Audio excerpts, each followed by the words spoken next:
Well, hello there, and a warm welcome to St. Lucians at home and abroad. Welcome to this special discussion forum of the main opposition, United Workers' Party. My name is Shannon Lebon. I will be your moderator over the next 60 minutes. And joining me in studio today, our political leader and leader of the opposition, Member of Parliament for Mico South, the Honorable Alan Chastanet. Also joining us in studio, the leader of opposition business in the upper chamber, the Senator of St. Lucia, former tourism minister, and former member of Parliament for Ancillary Canneries, the Honorable Dominic Fedee. Gentlemen, welcome. Great to be here with you today. Thank you very much. The first 100-day anniversary of the current St. Lucia Labour Party government have been punctuated by failed promises, disappointment, and growing frustration, misery, and regret among the St. Lucian population, with an F for failing grade after the first 100 days. There is growing evidence that the people of St. Lucia cannot survive another 100 days like this. To begin the discussion, we start off with your assessment, gentlemen, of the performance of the government thus far. Well, as I said, there's an old Indian proverb that says, when you talk, I listen. When you do, I learn. And so this is a great tale of that proverb. So in opposition, the Labour Party did a lot of talking. But now that they're in government, we're getting to see and to learn what they really meant. And so the greatest evidence of the failure and the deceit of the Labour Party is what's happened in COVID. So when you think of it, that in 18 months under our administration, and not knowing what COVID is, not having the benefit of vaccination, and having to use protocols to remedy the situation, we were able in 18 months to see 83 deaths, sadly, and 5,300 infections. In 100 days, the Labour Party has had almost 188 deaths and 7,300 cases. So it means that for the first 100 days, we've seen 2 people die a day. And that is a direct result of what they said in opposition and what they've attempted to do in government. The idea of a curfew is not invented by the United Workers' Party. A curfew is a tool that has been used universally to counter pandemics like the one we have. So New York City, Europe, all the Caribbean have used curfews. It is accepted that a curfew is an infringement on people's civil liberties. And so in almost all the countries around the world, to legally do that requires a state of emergency. And the purpose of a state of emergency is to frame the process in which you're going to take away a person's civil liberty. So the Constitution took into account that there would be a need under certain circumstances to infringe on people's civil liberties. And to do so, it requires a state of emergency. So that whatever infringement you're going to do and whatever legal instrument you're going to create only stays in existence for the period of the state of emergency. And it also requires the government to be accountable to Parliament, both to approve the law and to give a report on the impact of the law and how it was utilized. So there's that level of accountability. To change the name from curfew to confinement and to try to use the COVID Act, of which we were the architects of the COVID Act. And the COVID Act was an amalgamation of the Health Act and the Quarantine Act. And what it did, it allowed us to modernize it. Because 50, 60 years ago, you would not have envisaged having to use an armband to monitor people.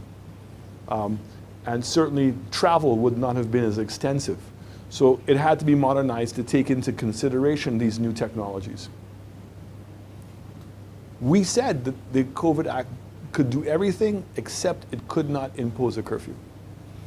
Prime Minister Rowley, in an interview that he just did recently, when he was asked, he said that Trinidad was going to terminate the state of emergency at the end of November, and he was asked the question, what about the curfew? And he said very clearly, you cannot have a curfew without a state of emergency. So this is a great example, one, of a government that is prepared to be in breach of the rule of law, to disrespect the need for them to be accountable to everyone. The results of the protocols they've put in place, in which they try to say that there should not be two St. Lucias, and guess what we're back to? We're back to two St. Lucias.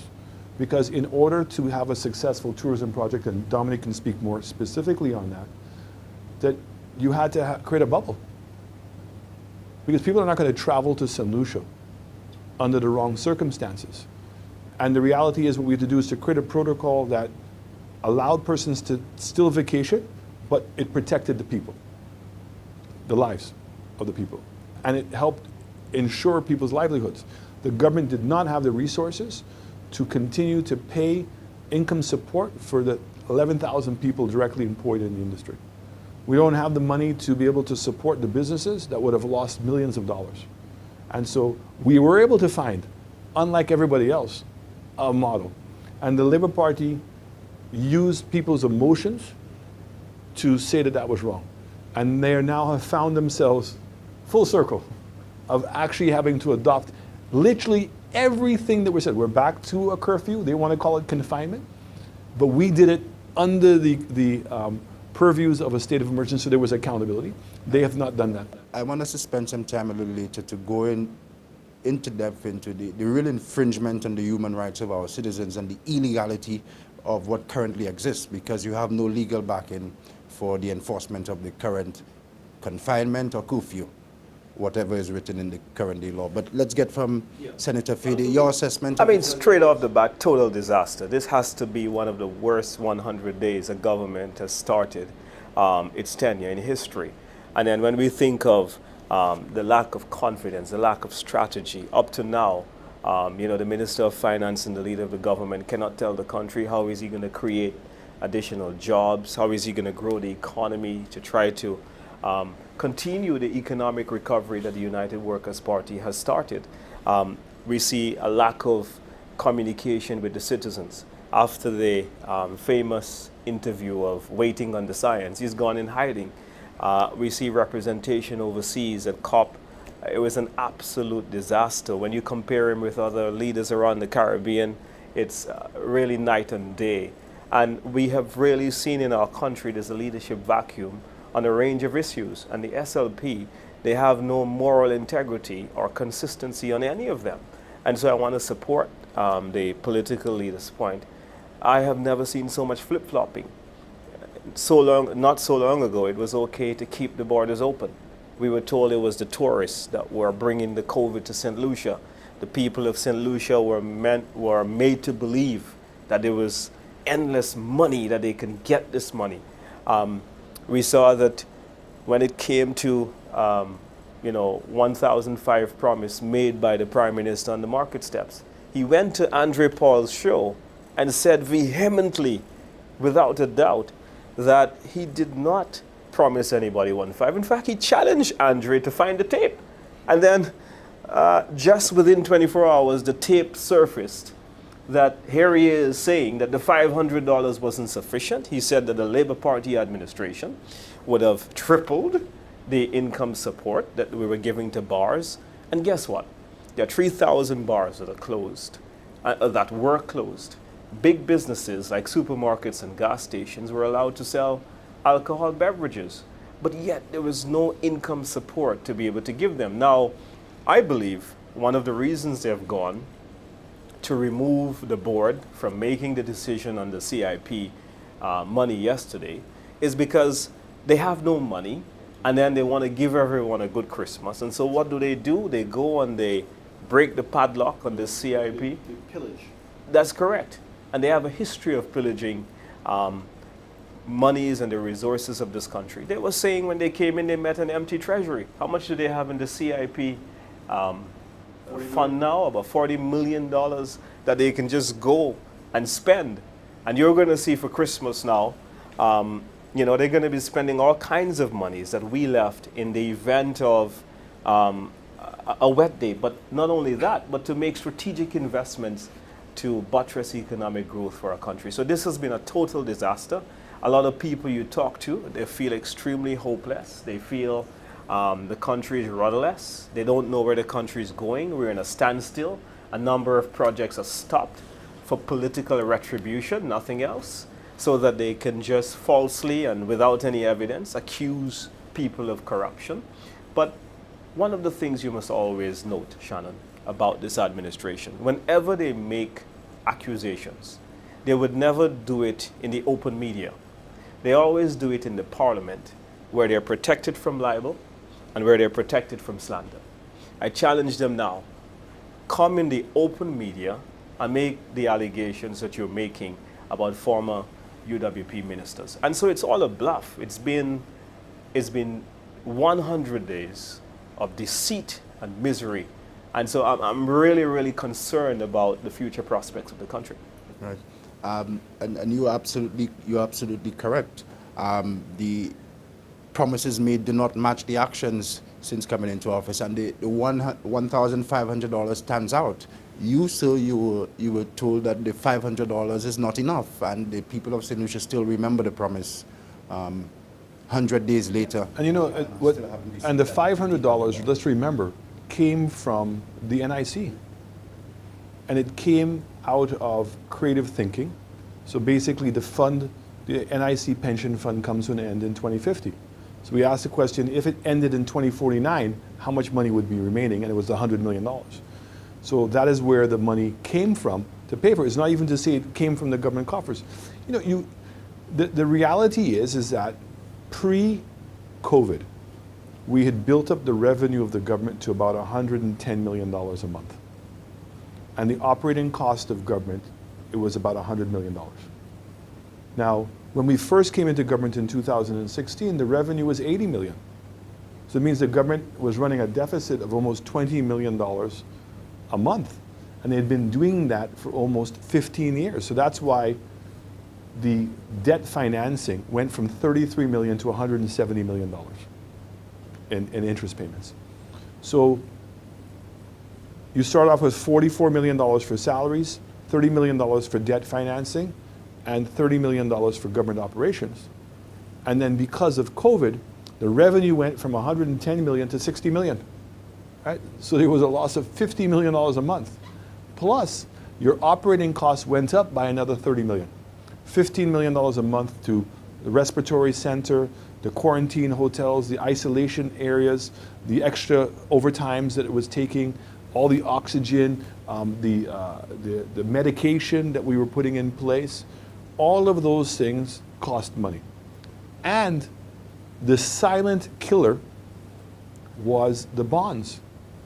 The redemption of bonds is not a budgeted item. So we had $900 million worth of bonds coming due, and because of COVID, people wanted their money. So 25% of the people redeemed their bonds. So that was over $200 million the government had to find in cash to pay them out. Now, when you don't pay a bond back, it's considered a default, and it triggers a whole set of problems, right? So the government was struggling and is still struggling. And we were honest. I said the government is broke. And COVID has only made the matter worse. Now, when people were saying, oh, but you're doing roads and all these things, the roads came out of monies that was created by the loan that we had from the Taiwanese. It was a 5-year moratorium. So we were collecting the gas tax, and that is the money that was used to build the roads. If we used it only based on the revenue we were earning, it would have been $16 million. But if you get the contractors to borrow the money, which they did, it became $120 million. And we did that because we said, okay, we can create jobs. It became the largest economic stimulus that we'd ever done. And more importantly, at the end of it, you have something to show. So you're fixing up the infrastructure and improving the quality of lives for people. I mean, you were working in the ministry, so you saw it firsthand. The Labour Party went out and falsely accused the government of doing it not to help the people, but because we were corrupt. Now, the same road developments are in the 100-day achievements. Yes. In Piat Graniver and elsewhere. The Wi-Fi's that we created, the e-learning books that they criticized, now they're celebrating that they're able to get them out. Okay? the loans that we had negotiated, the grant funds that we had negotiated, the big one really being the change in the US, who had never allowed farm workers. And we were able to go and negotiate with the US to get that program done. But meanwhile, I get so confused. How can the same government celebrate that the US helped them with that, and then turn around and call the US mongrels? Yeah, but to go back to those roads, what is happening in this country right now is very unfortunate. You see that the Ministry of Infrastructure appears to be very selective in which contractors' projects they end. And you look around, this is a small society, those contractors that appear to be well-known supporters or sympathizers of the regime, That were those given contracts by us, right? Those contractors, their projects are unhindered. Look around, go around, and you see which company name is on the excavators and equipment that are working on various projects that we have started. Now, meanwhile, you have a lot of small people who have gotten CDP contracts. I mean, just last night I was talking to a gentleman from Mondaw in my former constituency I represented. And he has finished his project about 6 months now and is unable to be able to do it. A few weeks ago, I spoke to a 65-year-old man from... unable to get paid. Unable to get paid. A 65-year-old man from Dennery North, who's of pensionable age, doesn't have a pension, was given a contract to be able to help with his living expenses.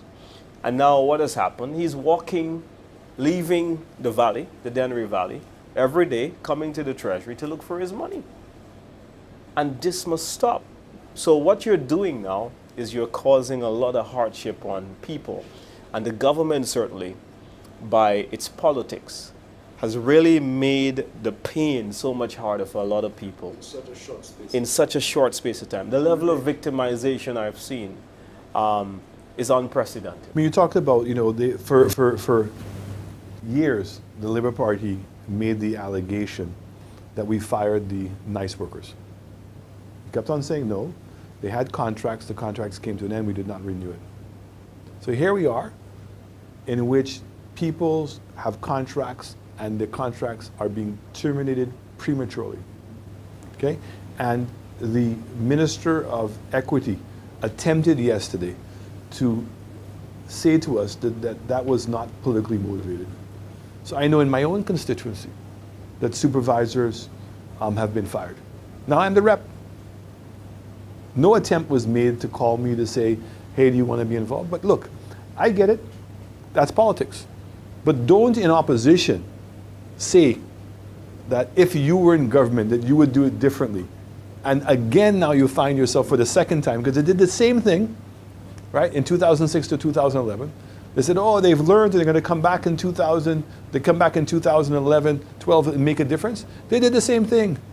Yeah. And here they are now back doing it again. The birds of a feather don't change, right? Right? And they're all flocking together. Yeah. So caregivers, then you have the caretakers from your former place of employ. Those are the persons who are getting regular contracts. So our government went away from this NICE program of having people temporarily go and cut grass. We gave people, right, from the same ilk, longer term contracts, right, and to put in a system to supervise it, right, so that the quality of what is being, because cleaning the side of the roads is a necessary exercise in order to maintain the quality of the road, right? So it should not be perceived as this cash cow to go and be able to give whoever you want to next week or whatever a job. And so people know that their responsibility is to clean the road. Supervisors know who's supposed to be cleaning that section of road, and there's a level of accountability. And certainly the amount of monies that they're getting is actually may not be enough to pay taxes, but it's certainly enough of a reliable income to change a person's life. So if a person already has a job and they're also getting to clean the side of the road, it complements their income.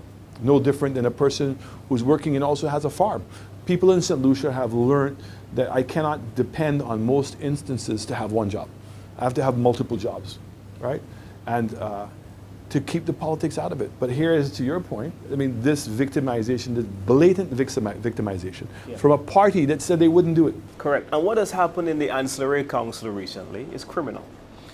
Here you had someone who was acting as the clerk of the village council, and I know for sure that that person has now been asked to be demoted to a foreman, and the person who was the foreman has now come above her to be her supervisor.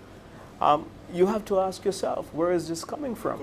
And then when you look at that person's file, I mean, her record is squeaky clean.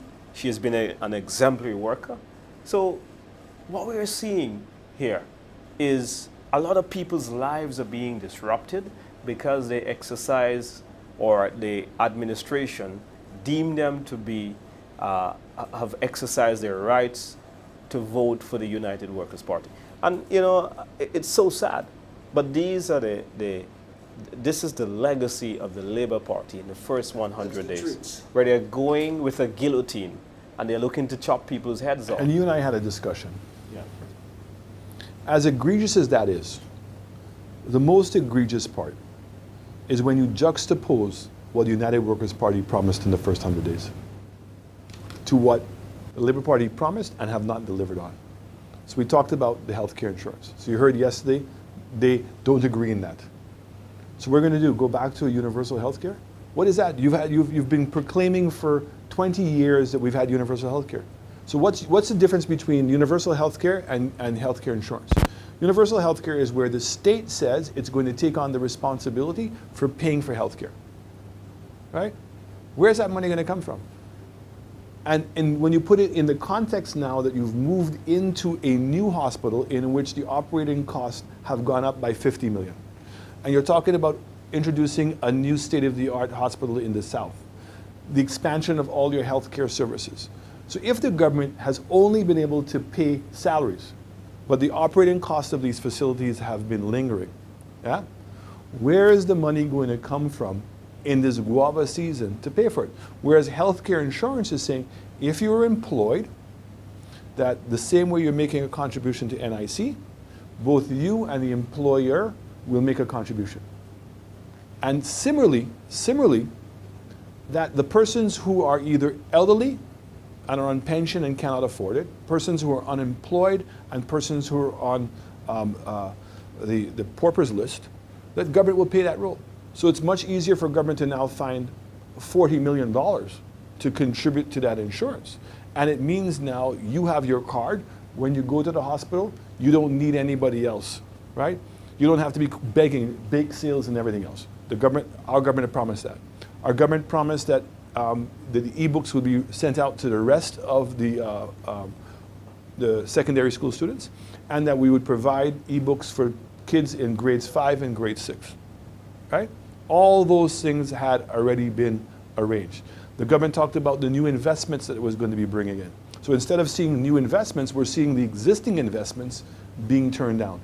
So when you juxtapose what the United Workers' Party was promising the people, the five for five, right, is what we were promising to be delivered in the first 100 days, and you juxtapose that to what we've actually gotten from the Labour Party, this is where the greatest injustice is being done. It is heartbreaking to see us now moving back away from sustainable ideas that are fair and are non-political to now a system of political vindictiveness, a position where the government's coffers are being drained, where a sovereign fund is now becoming a slush fund, and the Labour Party continues to perpetuate the rhetoric to somehow suggest that they're above all of this, that they're benevolent and good people. It's just crazy. I mean, individuals, characters who were being questioned before, who have won their seats, rightfully so. But it is the Prime Minister's discretion whether he wants to put them into a cabinet, and if he puts them into a cabinet, what roles he's going to give them. You have an individual who's notorious to solutions, who lost his visa, didn't lose his visa, only lose his personal visa.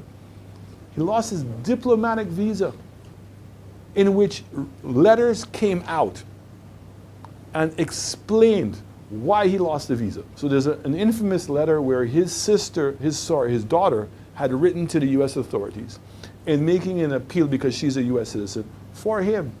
And the letter explained why he lost the visa, but more importantly said, it is a permanent revocation. So if in fact the Prime Minister is armed with that information, how is it that he would choose not only to give him a ministry, but to put him in his own office and offer the public no explanation? What is it, the new information that he's come about, that would satisfy everybody that he should be put in this position? You have another individual who attempted to import a vehicle that he claimed to be his. 5 years on a pre-delivery. Can't provide any of the evidence because there is no evidence, because the car was registered in the name of the state. And there's a procedure for that asset to be transferred, of which he didn't follow. But to make matters worse, that same individual, who was the architect behind giving a billionaire a diplomatic passport, opened up a joint account with that individual. So there was a joint account opened up in the name of the High Commissioner and the Ambassador. Monies put into that account. That account, permission to open up the account was never given. And monies from that account was transferred to that individual's personal account. Now, the Prime Minister is in office. All the reports that went to the Auditor General, had been to everybody, are there. What is it that he has now seen differently that would give him the confidence not only to put this individual as a minister, but to put him in very compromising positions? So the ministries he is involved in requires the highest level of ethics, the highest level of integrity, okay? And this individual, if in fact the evidence that is against him is true, which I have no doubt it is, brings into question why he's in that position. So you have a former colleague of mine who is now moved over, claiming that he was the patriot and that he was going to become independent. We all said he wasn't going to be independent. Here it is now. Within 100 days, we all know the truth. There was Coppola, and therefore he wants to show up in blue and talk about patriot, but yet he is a senior minister in that ministry. All of a sudden making all kinds of allegations without understanding that in essence what he's doing is indicting himself. You were the minister. You have a permanent, he wants to defend a permanent secretary. A permanent secretary in our system is constitutionally protected in order to ensure his integrity. And if there's anything that a permanent secretary sees as going wrong, he has the authority to stop it. You want to come now and say that the reports were going to the PS and the PS didn't understand the reports because he didn't have a technical committee? So why didn't the PS say so? The PS had an opportunity to do that. The same changes to the Rodney Bay Road. That they want to say, oh, that the Rodney Bay Road was changed in order to benefit my father. 400 square feet, of which my father gave it to them. 400 square feet. All right? But the entity that caused the roundabout to change to that location was the chief engineer. He's the one. Why? And it made sense because the La Tourette Road had been redeveloped, and in the northern quadrant plan, the new East Coast Highway was due to be a filter road connecting the La Tourette. So it makes sense. But don't come and now, while you were there, you 5 years as the minister, you drew a salary, you had opportunities in cabinet, there was a vote of no confidence. Why didn't you use that opportunity? The night before I called elections, you were on TV, you had an opportunity to say all those things, and now we're supposed to believe, right, that you are a righteous person, that you are a morally correct person, that you now can come and make these allegations against yourself? I have no difficulty if the gentleman wanted to leave the party. That's always within our judgment. But in leaving, you cannot then turn around and try to compromise the same party you came from. If you suffered in silence, continue to suffer. Otherwise, bring out the evidence. And any evidence he brings out at this point is compromising. And now I bring that up to say to you, this is the cast of characters that we have in cabinet. These are the same group of people that in the amendment that they made to the sovereign, to the Economic Fund, gives Cabinet the authority, the catch-all. Once a project is approved by Cabinet, that's it. Then the money must be lent. Well, the point is, what's the point of the board? The function said before, any project approved by Cabinet that is not recurrent in nature, because you want the sovereign fund to generate wealth. Yeah? If in fact that what you really want to do is to have access to the money, and to show how farcical this is allow the money to go into the consolidated fund. But the Labour Party has always had a history of spending UWP's money. Don't forget, 1997 when they came in, Sir John had 100 million in a sinking fund. When we took office in 2006, there was zero left. In 2011, when we lost the elections, we had collected airport development taxes amounting to 50 million. What happened by the time we came in 2016? They spent it all. They're going to do the same thing with the 40 or 50 million that's now available in the CIP. They're going to be spending monies that should be... And the future monies. And the future monies. And they should be having those monies so that should something go wrong. I mean, look at what is happening to our neighbors. We are this close to a hurricane. It can happen at any time. And so it's important that the way we had it is you can make very important capital investments. And this could be responding to a hurricane. And I think it's important that... I know you want to say something, Shannon, but even what's more egregious, and I'm using that word a lot, and I apologize, but the CEO of CIP has been sent on 2 months leave, paid leave. So here's a gentleman who his qualifications is in banking, qualifications is in governance and compliance, because that's what he did for banks. That for no reason you've come in and you've taken him out. And this is a gentleman that over the last 3 years, along with the board, and I'd like to think with cabinet support, rebuilt the CIP program where it's become the exemplary program in the Caribbean. So much so that the US government did not put a note against us in their human rights report, right?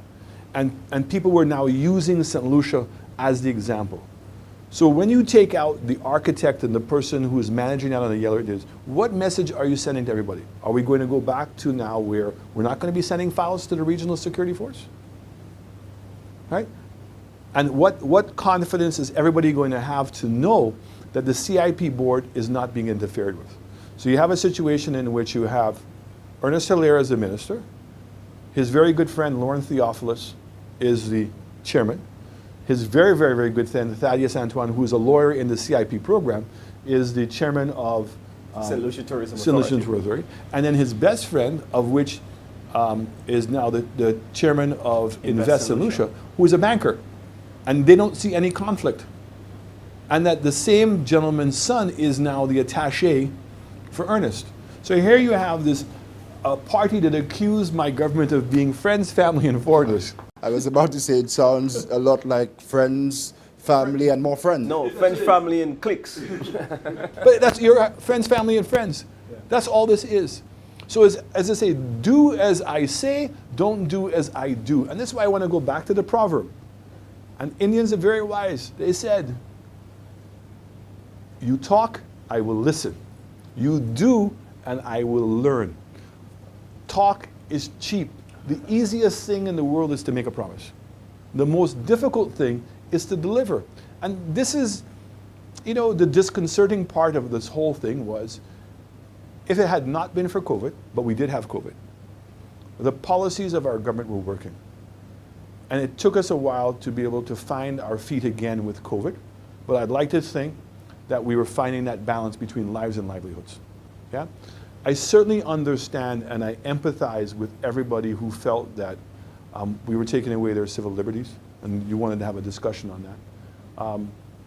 And in somehow that the government was not providing to them what they thought that they deserved. And you see what Canada did, you see what the US did, etc. We didn't have the money. And this same Labour government now have found themselves in the position, and rather than saying, okay, we understand now, yeah, other than saying that we understand what tourism is now, which is a joke, right? We understand now. Want to say, well, there's no money, because of mismanagement. Really? Not to do with COVID? The payables of government today, $160 or $170 million. Payables before COVID, 30 million. So that means about $100 million of money is being provided to the government to fund government operations on people who have provided goods and services, right? And that's an untenable position. And instead of the government at yesterday's meeting addressing the fact that they failed policies with COVID and they're going to rectify that, and more importantly say, even before we get to the budget, price of fuel is at $81, inflation is an issue, post-COVID is going to be even more traumatic than what COVID was, and here's how we're going to handle this situation. They're sitting there patting themselves on the back on the basis that they've convinced themselves that they've done a great job. Yeah. Now, if that is the standard of what they're and they expecting, come to we're say in that trouble. they've had meetings in 100 days. You've done nothing. They went to see a healthcare consequential. center. I mean, this is I mean, the incredible. same Gros Islet police station, right? That's been there. Now, we were attempting in government to take over. The Star sold the building. Okay, so the Star, blah, blah, right? Sold the building to a private company here in St. Lucia, private individuals here in St. Lucia. And so what we wanted to do was to rent the building from the new owners, put the police station there temporarily while we break down the existing building and rebuild it back up. There was a printery. You know the state of our printery, right? Down on Jeremy Street. So the idea was, okay, we can buy this equipment, was I think $500,000, right? And move the printery company up there, because we have to demolish those buildings in town, right? No, but they'll bring the Star's name into it to suggest that there's some impropriety or some cookman that's taking place. But yet the representative from Gros Islet would say that he went only now to see the condition of the police. Which government has done more to improve the standards of police than our government? The same police headquarters. Now they want to go and build it? I wanted to bring Senator Fady back in on the discussion to ask you about income support before we move on to another topic. How long can the ordinary man, the fisher folk in the constituency that you previously represented, the bus drivers, taxi drivers and small business owners, how long can they go on without some form of income support from this administration? And I want you to preface your response on the latest trend that's developing. The Castries Constituency Council is now doing the work that the small contractors in the constituencies used to do. So ahead of Christmas, 4 weeks before the festive season, the contracts to clean the communities and to ensure the drains are properly cleaned are now being done by the employees who already had jobs of the Castries City Council. What's happening all over the world, I'll tell you quickly. I mean, the cost of containers to bring in a container has gone up significantly. Building materials have gone up. So COVID has really caused inflation all over the world. Now, it's affecting St. Lucia already. You go to the supermarkets, people are crying about the price of various commodities. You go to hardware stores, a sheet of plywood is now $180, for example.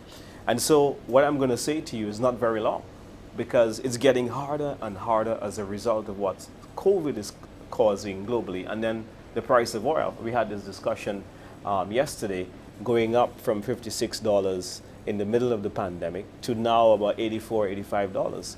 Now, those two are going to continue to carry up the cost of goods. And so I can tell you that the excise tax that the Labour Party promised the fishermen that they were going to give within 100 days, they can do that. The tax refunds that they promised the people of St. Lucia, they can do with those refunds. Pay the people those monies so that people can have some spending power. I was disappointed in the VAT rebase. It's good that they're removing the VAT concessions on the barrels, but what about people who don't have Christmas barrels at a time when household commodities are going up? So if you are going to S&S and you're going to be shopping this Christmas and nothing is coming from overseas, you're going to confront those prices. You're going to confront an increase because now the merchants are going to pass on the additional cost of shipping and clearing containers onto you, the customer. So the government must come up with a buffer very quickly to help those individuals, those bus drivers that are driving with reduced loads. I saw that the taxi drivers on television, and they were complaining about the fact that they're being bypassed. It's an age-old problem, and they must rectify these various issues very soon so that the various demographics of workers that you're talking about, that these individuals can have some relief and to achieve some more spending power, or the limited spending power that they have can at least go a little further than it is. So one of the things I'll be doing tomorrow in the Senate is to at least call on the government to go further with the Christmas concessions. They have short-changed solutions this time around. Former Prime Minister, you were very sensitive when you announced in 2019, 2020 a 6-month period for the importation of barrels. And a broader definition of what you can bring in. Now it's brought down to 3 months. Yes, and confined to toys and food. Yeah.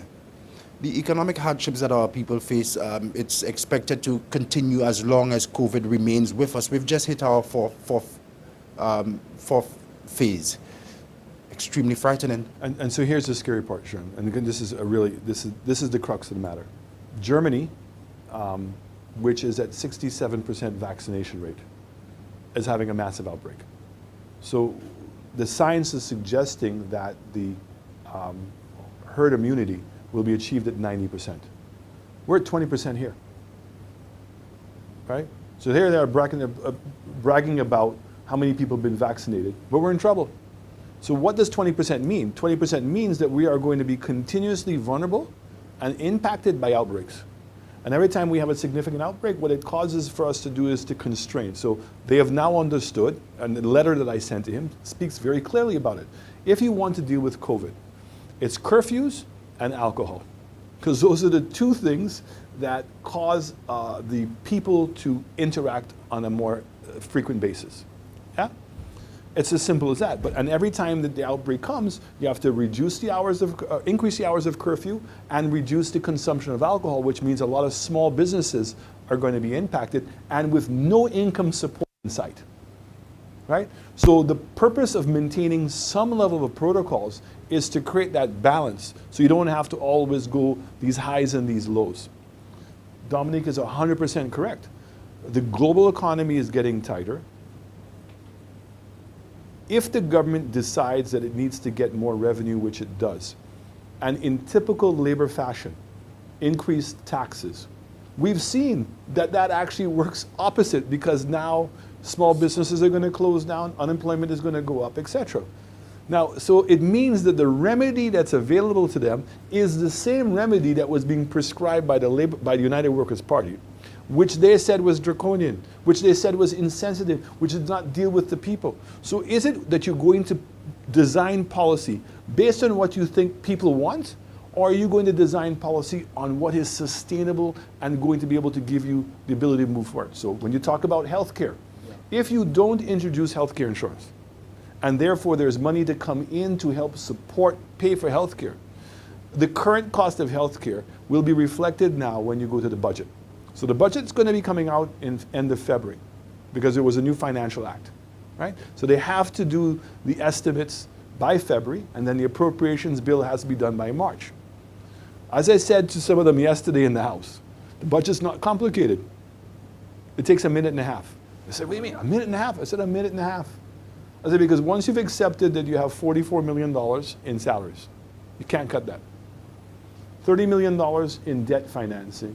Unless you're going to restructure your debt and go into an IMF program, can't touch that. $30 million in operating costs, your rent,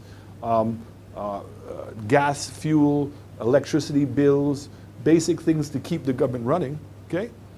And now your operating costs are going to go up because you have a new hospital.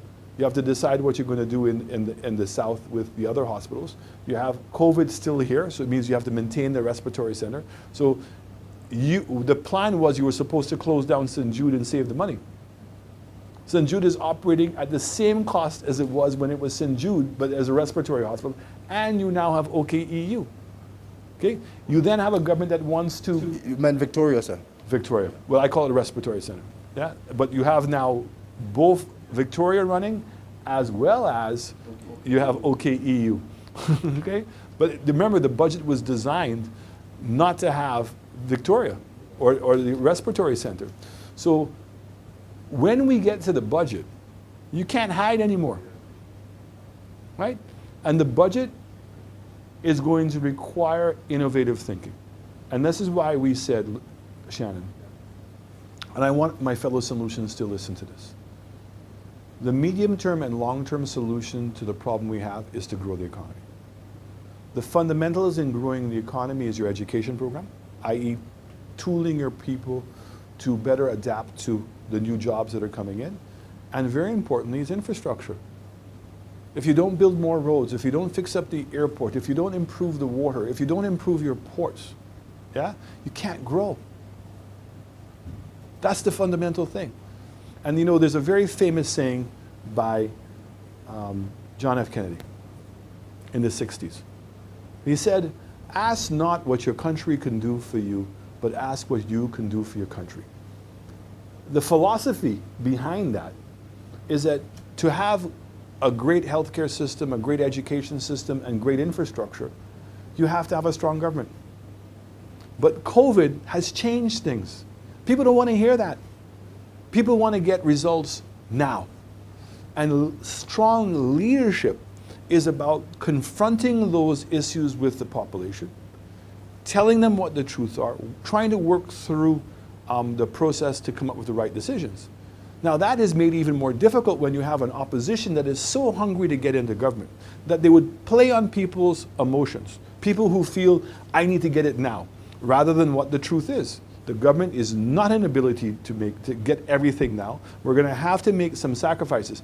There's a generation of people in this country in the 60s and early 70s that I have the greatest admiration for, who made a decision that they wanted to see the lives of not themselves but of their family improve, and worked hard, saved money to send their kids to go to school at a time when we didn't have a lot of secondary schools.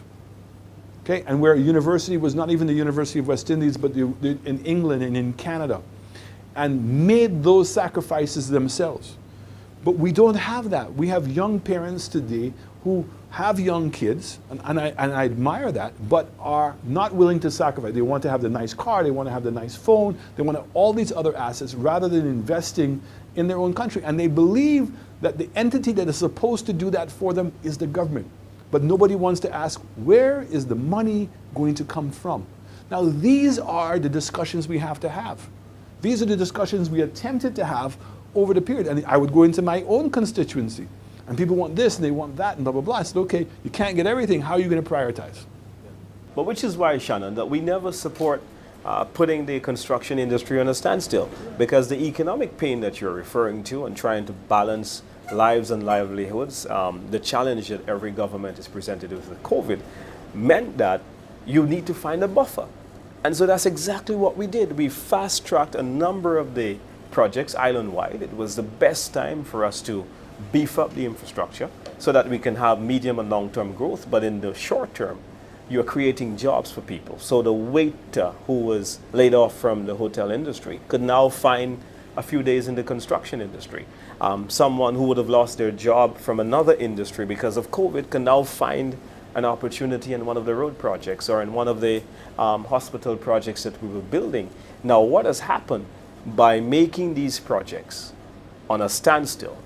What the St. Lucia Labour Party has done, they've made it more painful. But I think my colleague Bradley Felix said it the best, the MP for Choiseul.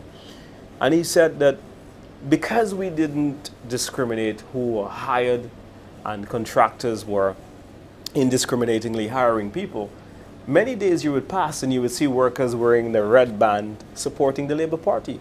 So what they have done in the interest of politics is that they're causing pain to their own supporters. And this is the painful thing. And the same thing with Ojo and ITEL BPO. These are private companies that had their own mechanism for hiring people. Our job as a government was to facilitate their growth, created jobs that didn't exist in the South, created jobs for young people that didn't exist. And that's what I found it very distasteful yesterday, that when it came to the Cabot project and also to the DSH project, that the Minister of Tourism and Investment was so disrespectful. And in this country, we cannot continue to build up this impression that foreign investment and foreign investors are not welcome in this country. So you even heard the Minister of Labor talking about work permits. The government does not have a plan. And we know that. They were beating pans and there was no plan. And I can tell you, Shannon, as a person who was in government in 2006, one lesson I learned. If you become a government and you don't have a plan from day one, you don't have a compass to guide you on what you're going to do, it means that if you don't have a philosophy, you're going to be in trouble. And in the first 100 days, that's exactly what I'm seeing. They have no idea where they're going. And what is going to make it worse is the conditions of COVID, the post-COVID trauma that we're about to embark on. Developed countries who are pouring trillions of dollars into their own economy are not going to be as benevolent as they have been in the past. So it means we're going to have to find a way to take advantage of their own growth for us to grow. But if you're going to settle down here in a mindset of entitlement, and that's what I saw in Parliament yesterday. Okay, we went to the Economic Fund Board and we asked them to give us $4 million to do a cleaning up program, and they said they couldn't do it because it was recurrent in nature. And so we're going to teach them a lesson, and we're going to amend the act in order that they can't make the decision anymore, so we can make the decision. Really? That's not arrogance? That's not conceit? And the fact is, when you have people in government who have the capacity now, because of 15.2, to go and change any law to suit what they want to do, we're in trouble. And I can tell you, Bradley and I will articulate the people's opinions. We don't expect them to listen, because they never listen. But it would be fair to say that they were told. My colleague Dominic is going to do the same thing in the Senate. And it is ultimately the power of the People's Parliament. The 67% of the people who either voted for United Workers' Party or did not vote, their voices and their actions are the ones that are going to have to constrain this government, because we're not going to be able to constrain them in Parliament. Okay, so let's move on to some other business. The third sitting of the Parliament of St. Lucia since the general election, your return as a political leader and officially being sworn in as a member of Parliament. The response from the ordinary man, the citizens who lined the streets of Parliament and who showed up in numbers to greet you, must have been heartwarming to you. What role do our citizens play moving forward in protecting our democracy, given that in Parliament it is 15-2 in favor of the government? Look, first of all, I want to really thank the constituents from Micoud South. Many of them were there yesterday. I want to thank the party for helping facilitate people who wanted to come out. And so it was very heartwarming and reassuring to know that they were there. And what took place in the House only confirms how important what took place outside the House is. Because in the House, we're two. And you have a government that is so insecure that they not even want to allow the opposition to speak in an informative way. So on the Economic Fund, two things that happened that was just, shocking. One, that they threatened to close the debate if Bradley and I didn't speak first. That's very unconventional. The second thing that they did is the leader, Prime Minister, threatened me by saying that if in fact I decided to talk about from a sovereign fund to a slush fund and things that we felt that were improper and highlighting those issues, that he would now unleash information that somehow would embarrass me, right? And that we would be there until midnight. Now, I'm saying to the public of St. Lucia, if a political leader is prepared to make a statement like that and to threaten the leader of the opposition in Parliament, in public like that, what is happening behind the doors? What happens to anybody else who wants to have a voice of opposition in this country? Right? So it tells you that it's going to be difficult, not impossible, but difficult for Bradley and I to achieve what we want to achieve in defending the people of this country. So that's why what happened outside the House is important. As we've said, 63 or 67%, 63% of the voting population either did not vote for them or did not vote. And what we want to do is to be a voice for those persons. But in order to empower our voice in the House, there has to be regular indications of that support. And so people need to participate more than they've ever done before in the politics of this country. And we need to make the People's Parliament relevant. And that relevance is by them showing up. Their relevance is in terms of supporting the talk shows. Their relevance is in supporting the social media. And if in fact we have to sign petitions, because COVID doesn't give us the ability to have a public meeting or to have a public march, right? So we have to find other ways of really showing this government that the voices matter and that the things we are saying in the House matter, so that they now become much more accountable. So a government that sees nothing wrong in being upset with how they were treated by the Economic Fund and want to immediately believe that that was politics, are prepared to use their authority, as they did yesterday, to amend the act to give them carte blanche. Right? This is a dangerous precedent. This is a government that went in breach of our own Constitution and changed it from a curfew to confinement. That's the extent they're prepared to go. And I'm appealing to St. Lucians. It cannot be business as usual. I assure you that we take the job of opposition seriously. This idea that I have not come to terms with the fact that I lost, the following day after election, I went to work. I did that because the people of St. Lucia owe Alan Chastanet nothing. What I gave, what my party gave, we gave it because we are patriots. We are persons who believe in this country. You owe me nothing. That's the process. It just means I must reflect, and the party must reflect on why it lost and amend those ways. So we've moved on. But what we are going to do is to genuinely defend the policies of our government, hold this government accountable to the promises that they made, and to ensure that they follow the rule of law, they follow democracy, okay? And they do what's right for this country. And we will provide an opposing view, a view that is going to be informed by the 63% of the people in the People's Parliament. And I know, Dominic... But the People's Parliament certainly spoke loudly yesterday. I mean, it was so fantastic to see how people were fired up. They came out. I couldn't find parking. Even because the Labour Party. Even the Labour Party supporters came out as well.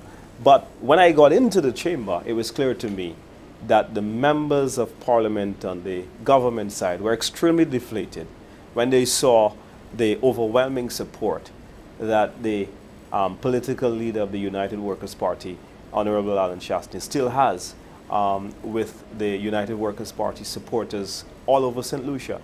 And the party certainly stands very solidly behind him. What they've been trying to do is to blow smoke, to suggest to people that his position is under some kind of threat. What we attempted to do is to give them some space to lead, because we're decent people. And I think that the decent thing to do is to allow the new government to take over, but they have squandered it. They have squandered it by their broken promises, by their deceit, by their flip-flopping. By their victimization. You don't get to take a position in opposition and then in 2 short weeks you change it. That constitutes a lie. That constitutes dishonesty. And we will make our voices heard and fight them every single way. Look at the crime situation. I mean, look at what's happening down in Viewfort. I mean, remember those words just recently that there'll be no peace in the country. The people of St. Lucia were told by the hierarchy of the St. Lucia Labour Party. And so you don't get to do that. You don't get to undermine the ability of police officers in enforcing their duties. And now you come and take a 360 degrees turnaround. And so it really is a source of much concern to me to see a lot of the stuff that's happening. And this country is rudderless. The ship is sinking very fast. And what we're trying to do is to just keep them honest so that they can at least recognize the problem. And we will stop them every time. We will continue to make our collective voices be heard. And yesterday was an example of that. What they were simply trying to do, and I found out afterwards, people sent me text messages, and I'll be very, very frank, is that they were trying to embarrass the political leader. So they lined up their supporters to come out and heckle him.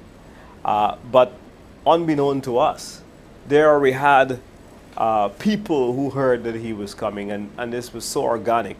And that was the most beautiful thing for me. It was totally unprovoked. And I think it's absolutely fantastic to watch. I must thank the different groups that have organized themselves. Groups like the Flabo Train, for example, we've got people supporting the United Workers' Party in a very strong way, and all the people who are working painstakingly to make sure that the United Workers' Party is fully reorganized and it comes back stronger. We can't get any bigger than we are. We are a big party. There are 37,000 people that voted for us. And, you know, a lot of the SLP supporters are already regretting because they see the lies. I mean, there's a voice note going around in my constituency of a gentleman who supports them. And, you know, the fight has already started to who's going to get the biggest contracts. That's their matter to fight. But what I can assure you, Shannon, is that we are resolute, we are committed to the development of this country, whether in government or in opposition. I find the whole thing farcical by the Speaker in his comment. I mean, the Labour Party missed the Parliament. I mean, so many walkouts, so many boycotts. If there were people who missed Parliament, it was the SLP in the last 5 years. And so now to see that they are now ascribing to a different standard is laughable. And I smiled when I looked at the whole thing. But we would never walk out and behave in such a manner because we are there to debate the people's issues and not to preside over the dereliction of our duty, but to make sure that we show up every time. Absolutely. And Senator, Mr. Political Leader, we must continue to connect with the people of St. Lucia. We must continue to share the message of the United Workers' Party as we continue to rebuild and refuel the machinery of this great organization to present a valuable alternative to regain the reins of government as soon as we... Yeah, very, very well put. And I just want to say, Shanna, you know, the young people have supported this party. I think we're very proud of what we did with the creative industries. The idea that we took a jazz festival, which I started, which was an international festival, poured the money into a carnival that people said could never be the biggest event. It is the biggest event. So when I hear people talk about bringing back jazz and this and that, I thought that they would be talking about expanding carnival. I thought they'd be talking about expanding the genre creole, which is our culture, right?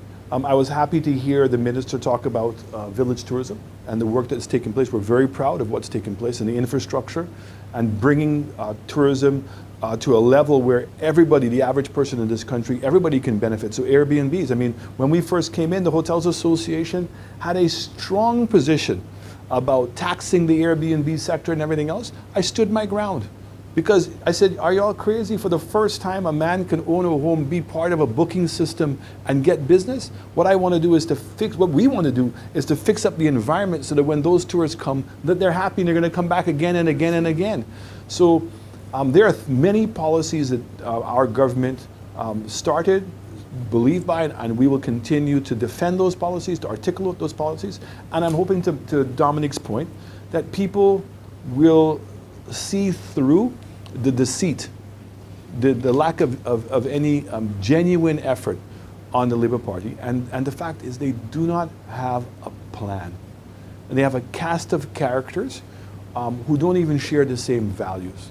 They have a leader who's not willing to stand up and to say the difference between right and wrong. And we're going to see what's going to happen. I don't think it's going to be successful, but the reality is that they have a 5-year term. We have to bunker down and hold them as accountable as much as we possibly can. And I think Dominic has articulated that. And yesterday was a very strong statement that the People's Parliament does exist, that people are going to take the governance of their country much more seriously than they have in the past. And I'm looking forward to making sure that we can hold this government accountable. And most importantly, it's not about scoring cheap political points. It's about supporting policies that we believe that are to the benefit of everyone. Whether it are implemented by the Labour Party or implemented by us, it matters not. We are still in a position of governance. Governance doesn't mean that you have to be sitting in the Prime Minister's seat, and we will continue to try to influence policy. Thank you, Mr. Political Leader. Thank you, Senator Fede, for being here with us today. Or next time, there's so much more to discuss. Maybe we'll discuss the government's inability to manage the crime situation, the biggest international blunder that has befallen us recently at COP26. So much to talk about when we next meet. We thank you for viewing. This has been a special production of the United Workers' Party. Rest assured, the United Workers' Party is alive and well. We will continue to monitor to keep the government of the day accountable. And if Philip J. Pierre and his clique cannot manage the business of the state, then they must move on and allow St. Lucia to return to good governance under the stewardship of Honorable Alan Chastanet. My name is Shannon LeBon. Thank you so much for viewing and watching, and we'll see you again next time.